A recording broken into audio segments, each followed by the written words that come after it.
Good morning. How are you all doing this morning?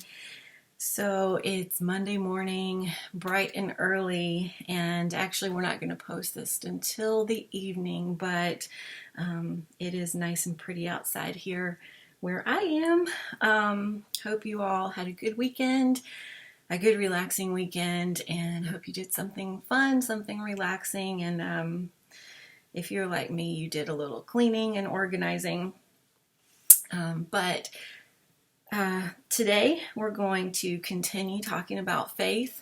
And I want to go back to Hebrews 11.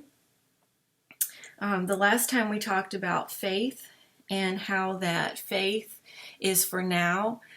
Faith is for right now. Hope is for the future. And so we always have hope.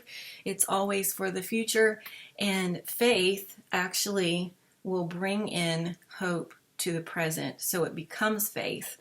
And this is just a little quick review until we move on to something new this morning. But faith actually becomes the foundation that's needed. And so one of the important things that we talked about was faith actually is that foundation.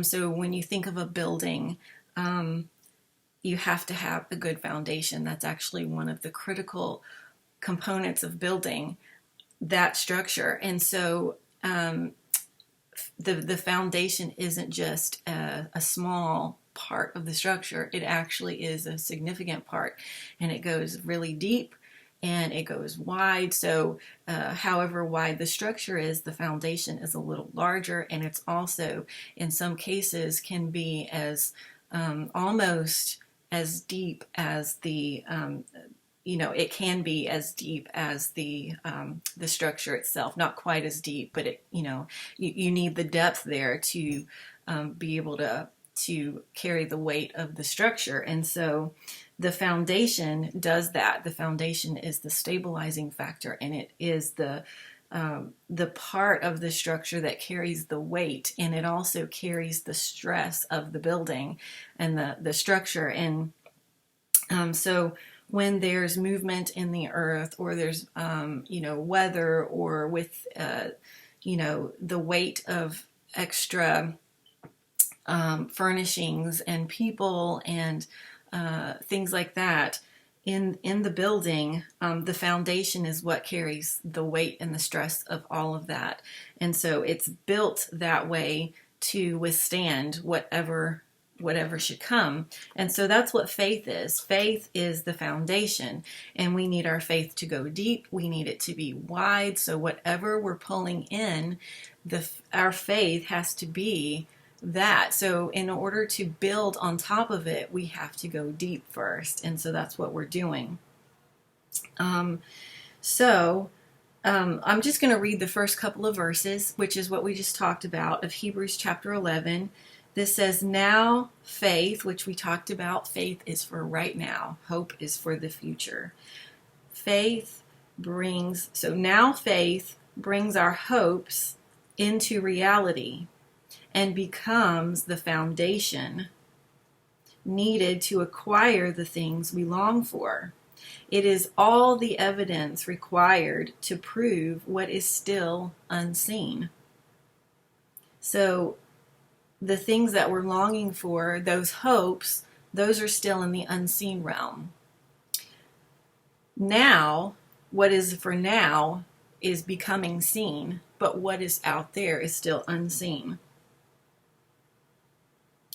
This testimony of faith is what previous generations were commended for.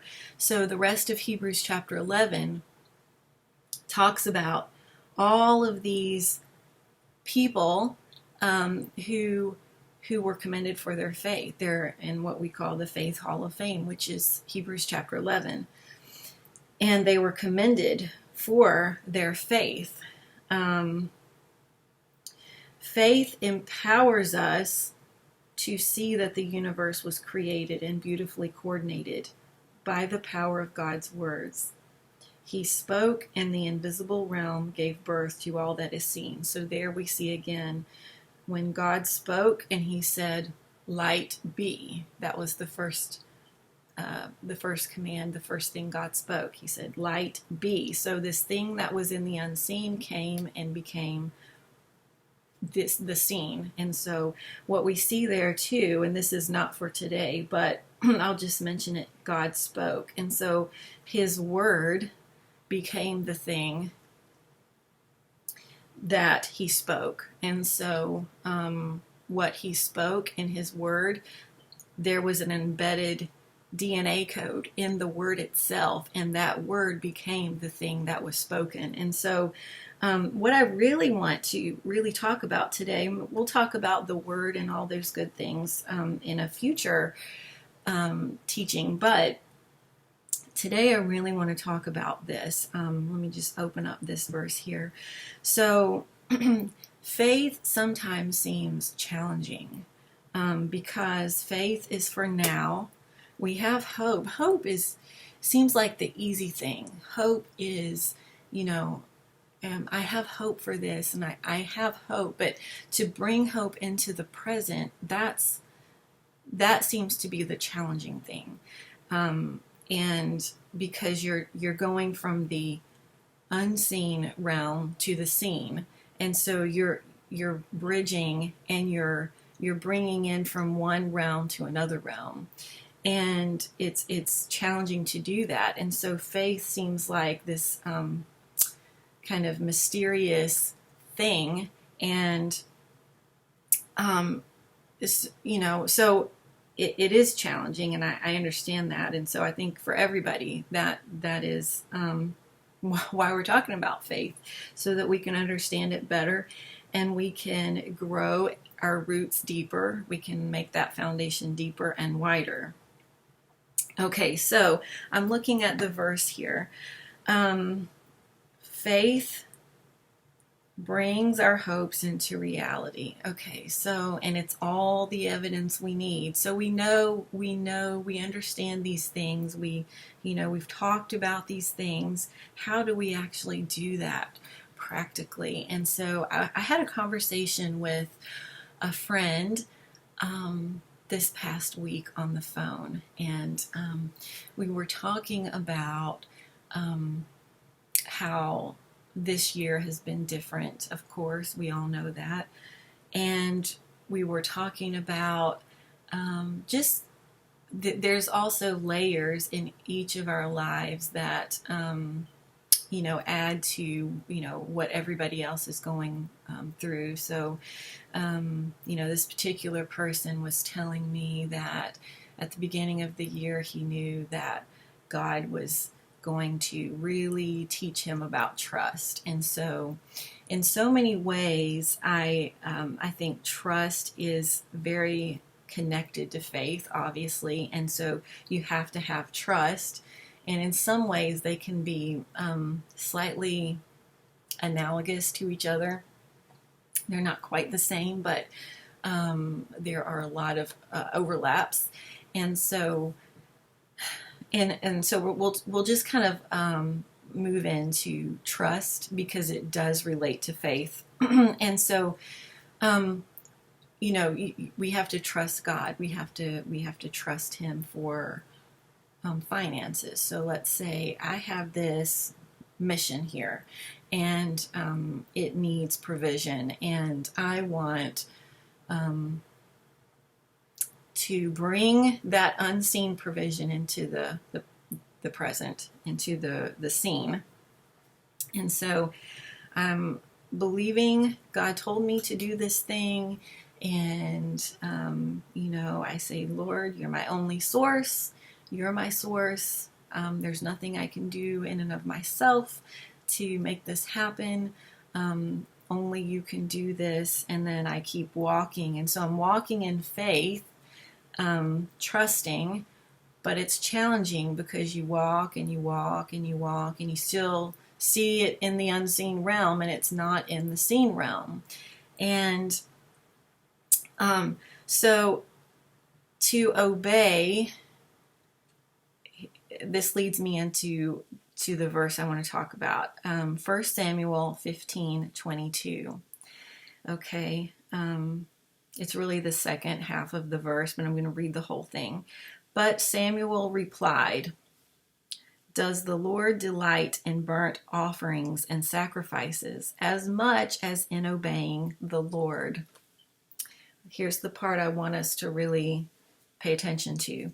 To obey is better than sacrifice, and to heed or to obey is better than the fat of rams.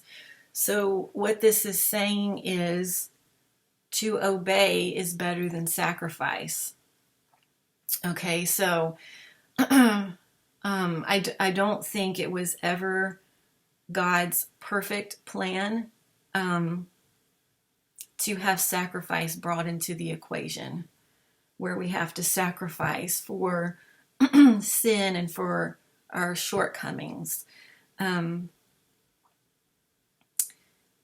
It was always his perfect plan that we just believe him, that we just love him, that we just know who he is, and if he says something, we do it, so we obey. So to obey is better than sacrifice. Sacrifice was okay. It was there for a reason, but it was because there wasn't obedience at a certain point. And so when it comes to trust, when it comes to faith, sometimes having faith or trusting God seems like a sacrifice. It seems like you're really, really putting yourself out there. And that, in that sense, we can say, I'm sacrificing, this is a sacrifice for me. I am believing I have faith for this, and you see my sacrifice because I'm putting myself out there. There's no way I can do this. And there's kind of like a struggle though in that sense of trusting or having faith. But I think what we really need to be moving toward, so that's good. It's still good because we need faith when we need trust. That's better than not having trust or not having faith. But what we need to do is be moving from the sacrifice of faith or the sacrifice of trust to the obedience of faith, the obedience of trust, to just saying, I just trust you and I walk and I don't have this internal struggle going on trying to have faith. It's just effortless for me to obey you. And and so that's what this is saying. To obey is better than sacrifice. And I think when we can get to that point, that's what we're working towards in our faith journey. And actually, that is what Abraham, he moved from the sacrifice to the obedience of faith and the obedience of trust, because, when he first left Haran, so he had come from Ur, then he was in Haran, his father died, and then that's when God spoke to him, and God said, leave it all behind.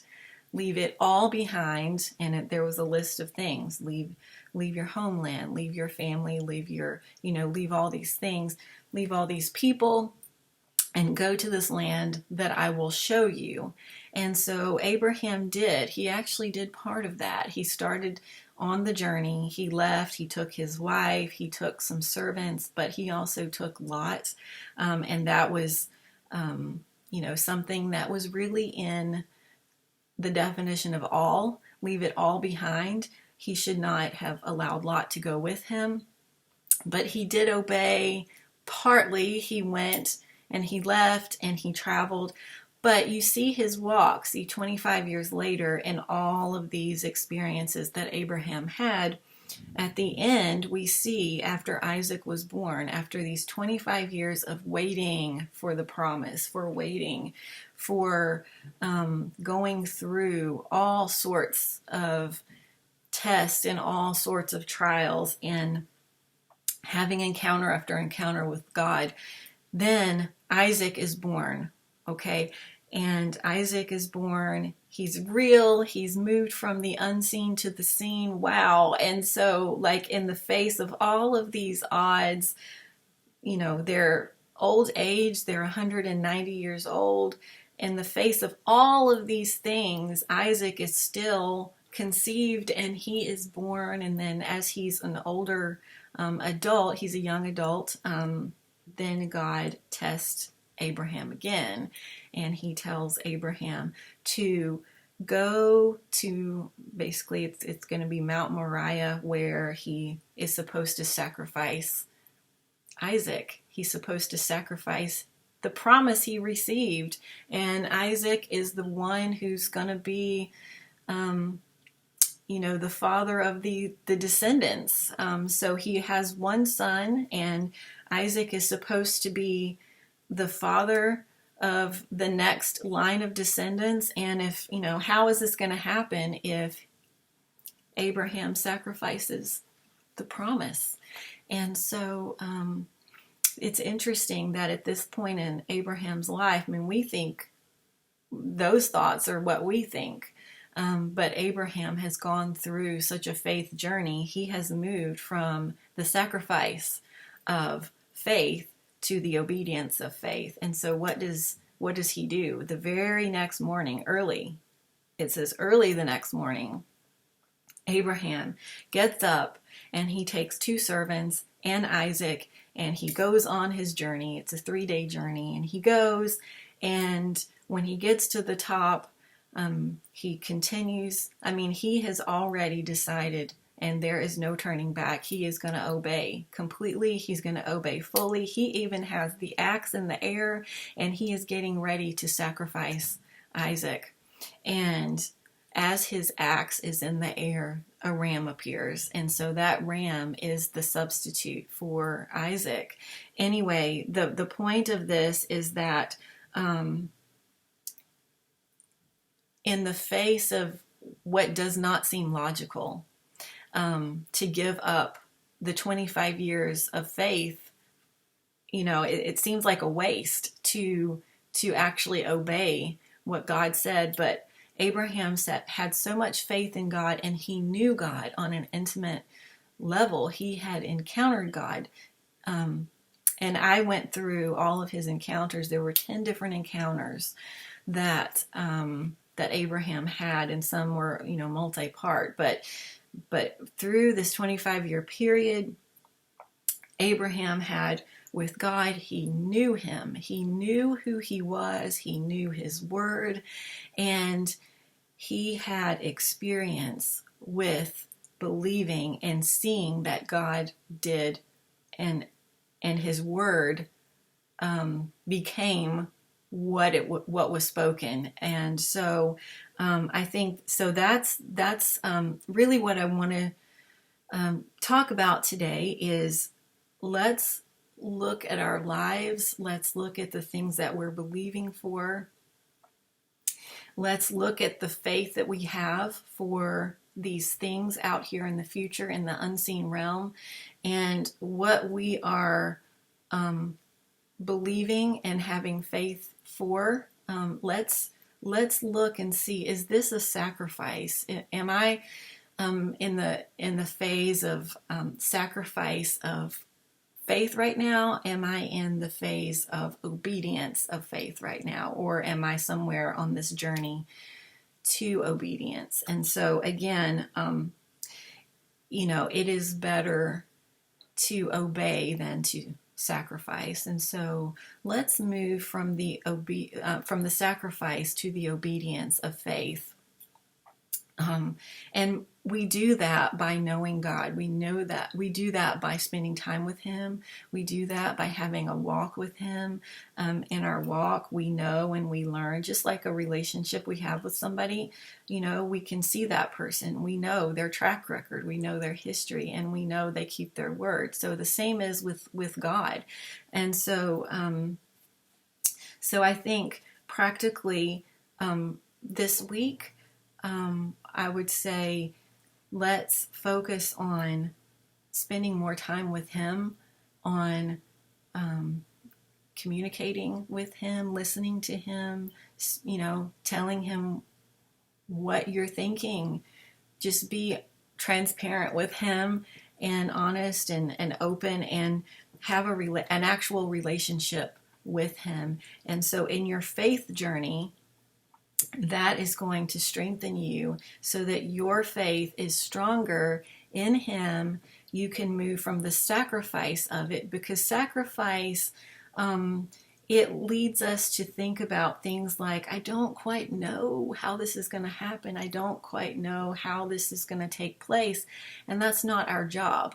Our job is to have faith in God. And if we just obey him, knowing that he cannot lie, he absolutely cannot lie, his word will go and come back becoming the thing that was spoken. And so, let me just leave you with that today.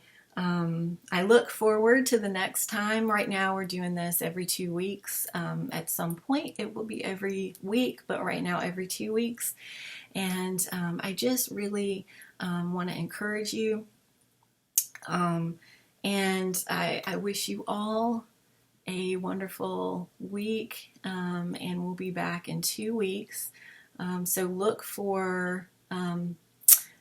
I'm either posting on Monday or Tuesday night. So this week we're going to post on Monday night, which will be tonight. So anyway, share with your friends if this encourages you, and go to our Facebook page, Based on Faith. We also have a website, basedonfaith.org, and there's an Instagram page as well. It's official_Based on Faith.